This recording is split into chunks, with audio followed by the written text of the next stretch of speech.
Sa gitna ng umiinit na usapin tungkol sa impeachment laban kay Vice President Sara Duterte, inilahad ni Senadora Amy Marcos ang matinding pressure na kinakaharap ngayon ng mga mambabatas sa mababang kapulungan.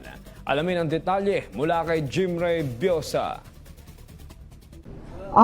Inilarawan ni Senadora Amy Marcos na halos tiyak na ang pagpasa ng impeachment sa Kamara. Ngunit binigyang diin niya ang moral na dilema ng kanyang mga kasamahan. Ayon sa Senadora, madaling makuha ang kanilang boto pero ito ay dahil umano sa takot nito sa tatlong letra, ang FLR at OMB, na ginagamit na pananakot sa mga mambabatas. Ayon kay Marcos, ang pagkuha ng 106 na boto o 1/3 ng House ay hindi komplikado. Pero inilalagay nito sa ipit na sitwasyon ang mga kongresista mula Visayas at Mindanao. Binanggit ng Senadora ang dalawang pangunahing paraan ng panggigipit.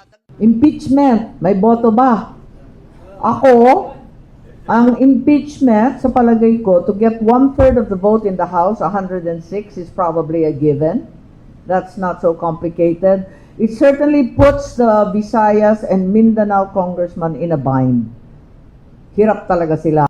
Ang FLR o For Later Release, ito ang pag-ipit sa pondo ng mga proyekto sa distrito. Paliwanag ni Marcos, pag oposisyon ka, walang release. Kaya natatakot ang mga mababatas na wala silang maiuwing tulong o bacon sa kanilang mga constituents. OMB o Ombudsman ang banta ng pagsasampa ng kaso sa Ombudsman. Ayon sa Senadora, mas nakakatakot ito kaysa sa kawalan ng pondo dahil direkta itong tumatama sa integridad at kalayaan ng mambabatas.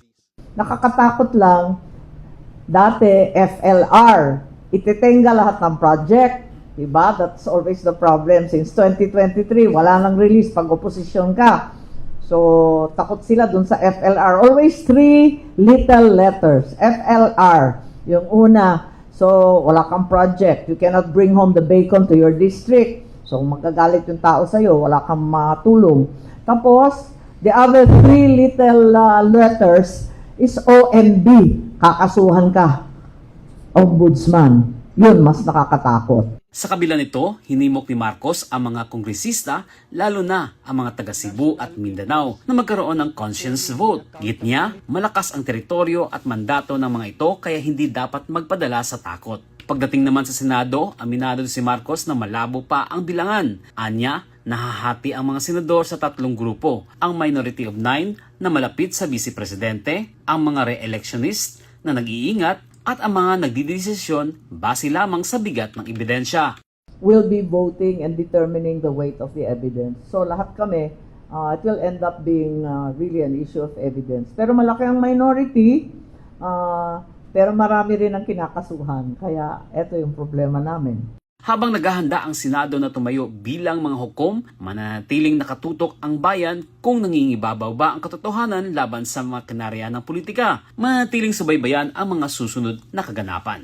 Mula dito sa Cebu, para sa Diyos at Pilipinas nating mahal, Jim Ray Biosa, SMNI News.